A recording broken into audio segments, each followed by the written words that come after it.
Step number 4, calculation of design load. As we all know, the unit weight of RCC is 25 kilonewton per metre square.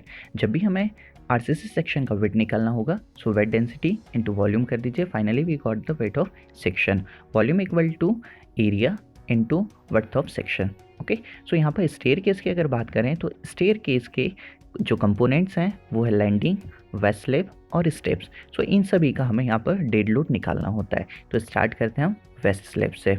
Okay, so for waste slab, so first हम wait निकाल रहे हैं इस waste slab में जो steps हैं इनका wait. Okay, और ध्यान रखिएगा कि यहाँ पर जो स्टेप्स है इनका जो क्रॉस सेक्शन है वो है ट्राइंगुलर. ओके, और ट्राइंगल का जो एरिया होता है वो हाफ बेस इनटू हाइट होता है. सो उसका वॉल्यूम कैसे निकाला जा सकता है? सो एरिया इनटू विड्थ कर देंगे तो फाइनली हमें वॉल्यूम मिल जाएगा. इस वॉल्यूम को अगर हम वेट डेंसिटी से मल्टीप्लाई कर देंगे तो इन स्टेप्स का हमें फाइनल वेट मिल जाएगा. एक चीज़ और हमें ध्यान रखनी है, यहाँ पर गोइंग पार्ट में हमारे पास जो नंबर ऑफ स्टेप्स है वो 11 है, जो कि हम प्रीवियस स्टेप्स में ऑलरेडी कैलकुलेट कर चुके हैं. सो स्टार्ट करते हैं self weight of steps. So first point, self weight of steps पर flight per metre of width. सो यहाँ पर 2 फ्लाइट है तो एक फ्लाइट के लिए हम वेट निकाल रहे हैं और 1 मीटर विड्थ ऑफ फ्लाइट के लिए यहाँ पर वेट कैलकुलेट किया जा रहा है. सो 11 से इसलिए मल्टीप्लाई किया क्योंकि गोइंग में 11 स्टेप्स है इनटू ये जो ब्रैकेट में पार्ट दिख रहा है ये वेट ऑफ 1 स्टेप है. सो density into area of 1 step into width of flight, that is 1 meter.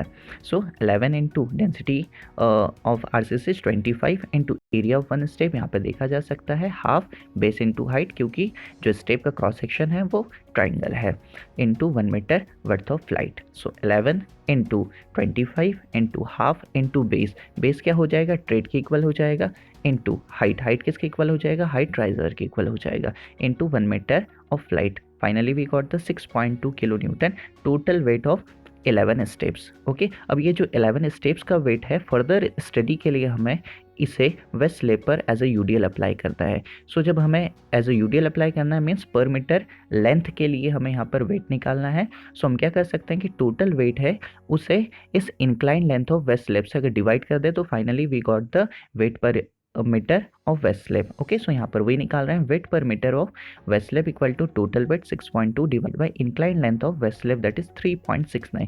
So finally we got the 1.68 kilo newton per metre. So यहाँ पर हम स्टेप्स का वेट निकाल चुके हैं.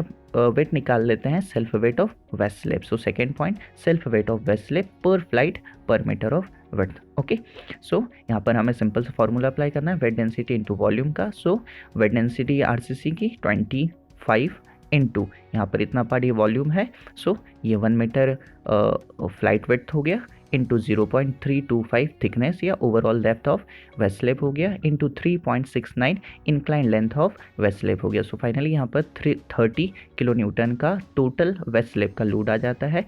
सो इसे भी हमें वेस्ट स्लैब पर एज अ यूडीएल अप्लाई करना है. सो टोटल वेट को अगर हम incline length of waist slab से डिवाइड कर दे तो finally we got the weight per metre of waist slab. सो ये हमारा 8.13 किलो न्यूटन फाइंड आउट होता है.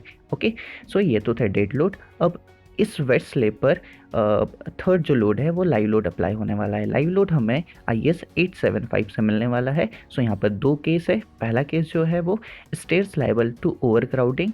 इस केस में हमें live load 5 kilo newton per metre square लेना है, और stairs not liable to overcrowding इस केस में हमें live load 3 kilo newton per metre square का लेना है.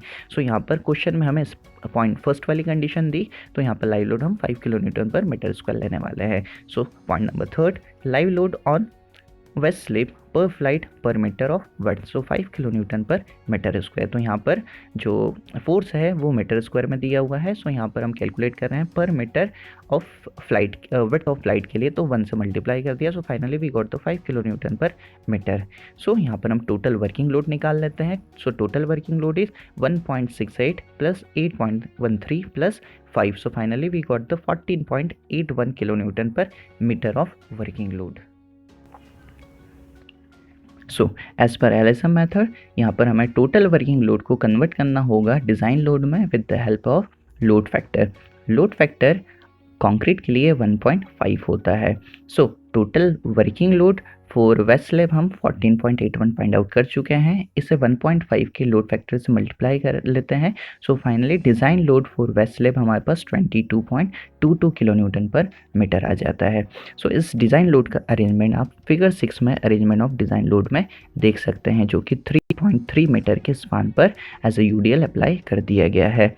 नेक्स्ट हम वेट फाइंड आउट कर लेते हैं फॉर लैंडिंग। सो यहाँ फिगर में हमें 2 लैंडिंग एक फ्लाइट में दिख रही है। सो एक लैंडिंग के लिए हम लोड फाइंड आउट कर लेते हैं, एज इट इज़ हम अप्लाई कर देंगे सेकेंड लैंडिंग पर भी।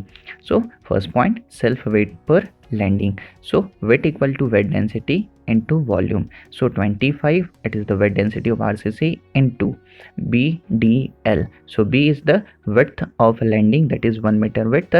D is the overall depth of landing, that is 0.325 into L is the length of landing 1.35 metre. So finally हमें यहाँ पर टोटल वेट और सेल्फ वेट पर लैंडिंग आ जाता है 11 किलो न्यूटन का। सो इस लोड को भी एज ए यूडीएल हमें यहाँ पर अप्लाई करना है। सो इस टोटल वेट को हम डिवाइड कर देते हैं लेंथ ऑफ लैंडिंग से, मतलब 1.35। सो फाइनली हमें यहाँ पर wait per metre of landing आ जाता है, जो कि 8.15 kilo newton per metre calculate होता है। नेक्स्ट हम निकाल लेते हैं सेकेंड पॉइंट में लाइव लोड पर लैंडिंग, जो कि 5 kilo newton per metre square as per IS 875 question के अकॉर्डिंग हमें मिल जाता है। सो इस लाइव लोड को भी हम 1 मीटर विड्थ ऑफ लैंडिंग से मल्टीप्लाई कर देते हैं। फाइनली हमें 5 किलो न्यूटन पर मीटर का लाइव लोड फाइंड आउट हो जाता है। सो यहाँ पर हम टोटल वर्किंग लोड निकाल लेते हैं, जो कि 8.15 प्लस 5 से हमें मिल जाता है, जो कि 13.15 kilo newton per metre calculate होता है।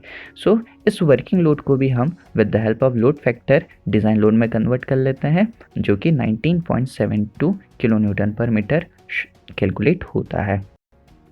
सो इस लोड का भी अरेंजमेंट हम फिगर 6 में अरेंजमेंट ऑफ डिज़ाइन लोड में देख सकते हैं, जो कि दोनों लैंडिंग्स पर हमने अप्लाई कर दिया है। सो यहाँ पर हमें एक चीज़ ध्यान रखनी है कि जो लैंडिंग है वो उसकी length half the width of support से इंक्रीज़ हो जाती है, जो कि 1.465 हो जाती है। सो यहाँ पर ये वाला स्टेप कंप्लीट होता है। Step 5 calculation of ultimate moment. So यहाँ figure 6 arrangement of design load को शो कर रहा है, जो ऑलरेडी हम स्टेप 4 में डिस्कस कर चुके हैं। सो यहाँ पर जो अरेंजमेंट हमें दिख रहा है वो सिंपली सपोर्टेड बीम पर एज ए यूडीएल दिख रहा है। इस केस में जो मैक्सिमम बेंडिंग मोमेंट होता है वो मिड स्पान पर जनरेट होता है। So maximum bending moment at mid span find out करने के लिए सबसे पहले हमें रिएक्शन एट ए और reaction at B find out करना होगा। सो यहाँ पर जो लोडिंग है वो सिमेट्रिक लोडिंग दिख रही है। इस केस में reaction at A reaction at B दोनों इक्वल होंगे, और इन्हें कैसे फाइंड आउट किया जा सकता है। सो टोटल वेट को अगर डिवाइड बाय 2 कर दिया जाए तो हमें रिएक्शन एट ए और reaction at B find out हो जाएंगे।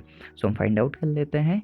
सो 2 यहाँ पर 2 का मल्टीप्लाई इसलिए किया है क्योंकि लैंडिंग पर एज इट इज़ लोडिंग 2 बार है। सो 2 इंटू यहाँ पर 19.72 का फोर्स 1.465 स्पैन पर अप्लाई हो रहा है। सो 72 इंटू 1.465, ओके 2 से मल्टीप्लाई कर दिया तो एक ये और एक ये, plus 22.22 kilo newton per metre का यूडीएल वेस्ट स्लैब पर अप्लाई हो रहा है, जो कि 3.30 मीटर के स्पान पर अप्लाई हो रहा है।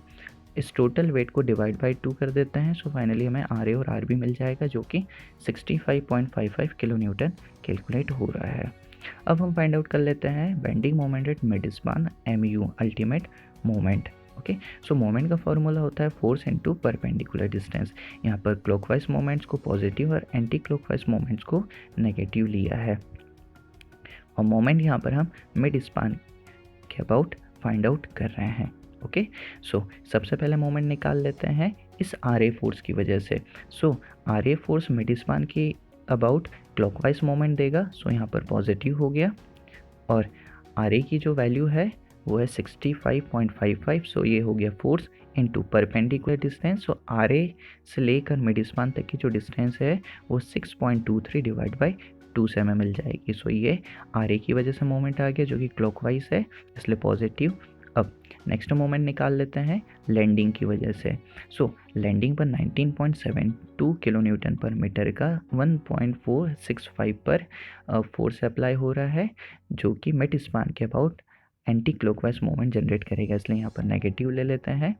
सो सबसे पहले लैंडिंग पर जो यूडीएल लग रहा है 19.72 किलो न्यूटन पर मीटर का, इसे पॉइंट लोड में कन्वर्ट कर लेते हैं। सो 19.72 kilo newton per metre into 1.465 जो यहाँ पर देख सकते हैं।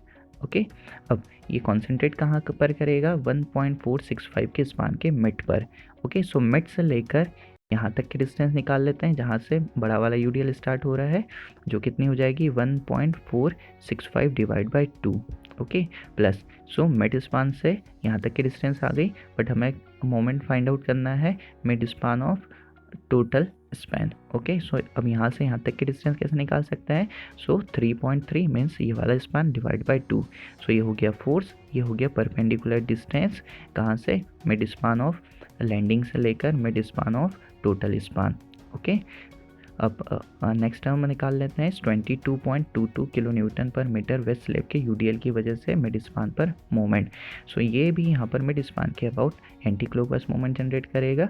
सो 22.22 किलो न्यूटन पर मीटर के लोड को सबसे पहले पॉइंट लोड में कन्वर्ट कर लिया। सो 22.22 इंटू 3.3 डिवाइड बाई 2। ओके, ध्यान रखना है कि हमने यहाँ मिड स्पान तक तो निकालना ही है, तो मिड स्पान के पहले तक का बड़ा यूडीएल सिर्फ लिया है। ओके, इनटू परपेंडिकुलर डिस्टेंस, तो ये कहाँ कॉन्सेंट्रेट करेगा, ये कॉन्सेंट्रेट करेगा 3.3 डिवाइड बाई 4 पर। ओके, इस स्पान से या फिर मिड स्पान से। ओके, और 3.3 डिवाइड बाई 4 जहाँ पर ये कॉन्सेंट्रेट कर रहा है वहाँ से मिड स्पान तक की डिस्टेंस, परपेंडिकुलर डिस्टेंस ले ली। ओके, और फाइनली हमने इसको कैलकुलेट किया तो ये 105.11 किलो न्यूटन मीटर हमारा bending moment at mid span आ गया। इस बेंडिंग मोमेंट को हम लिमिटिंग बेंडिंग मोमेंट से वेरीफाई कर लेते हैं। सो लिमिटिंग बेंडिंग मोमेंट के लिए हम mu limit equal to 0.36 FCK B X max D minus 0.42 X max का फॉर्मूला यूज़ किया जा सकता है, या फिर इसकी जगह पर लिमिटिंग मोमेंट ऑफ रेजिस्टेंस के ये 3 फार्मूले हैं जो according to grade of steel use directly किए जा सकते हैं। सो यहाँ पर MU लिमिट फाइंड आउट करने के लिए XU मैक्स लगने वाला है। XU मैक्स हमें IS 456 2000 पेज नंबर 70 पर मिल जाएगा। सो यहाँ पर XU मैक्स हमें डायरेक्टली नहीं मिलेगा, यहाँ पे XU मैक्स बाई D का रेशियो मिलेगा, जो कि डिपेंड करता है ग्रेड ऑफ स्टील पर। क्वेश्चन में ग्रेड ऑफ स्टील 415 गिवन है, उसके corresponding XU max by D 0.48 होता है। सो इस रेशियो को हमें D से मल्टीप्लाई करना होगा। सो फाइनली हमें XU मैक्स मिल जाएगा। सो वैल्यू पुट करते हैं 0.36 एज इट इज़। FC के क्वेश्चन में 20 गिवन है, B यहाँ पर 1000 और 1 मीटर वर्थ के लिए हम यहाँ पर कैलकुलेट कर रहे हैं। XU मैक्स हमारा 0.42 इंटू इफेक्टिव डेप्थ 300 है, then D is again 300 minus 0.42 and 0.42 as it is into XU max 0.48 into small d means effective depth. So finally MU limiting हमारा 24833.6 न्यूटन mm, या फिर इस वैल्यू को 10⁶ से डिवाइड करने के बाद 248.33 किलो न्यूटन मीटर आ जाता है। सो यहाँ पर हमारा अल्टीमेट मोमेंट था 105.11 किलो न्यूटन मीटर, और लिमिटिंग मोमेंट हमारा 248.33 किलो न्यूटन मीटर आ जाता है। सो इस केस में MU लिमिटिंग हमारा ग्रेटर है MU से। सो इस केस में हमें सिंगली रेनफोर्स सेक्शन डिज़ाइन करना होता है। So here we design the section design as singly reinforce. Okay, so यहाँ पर हमारा स्टेप 5 कंप्लीट हो जाता है।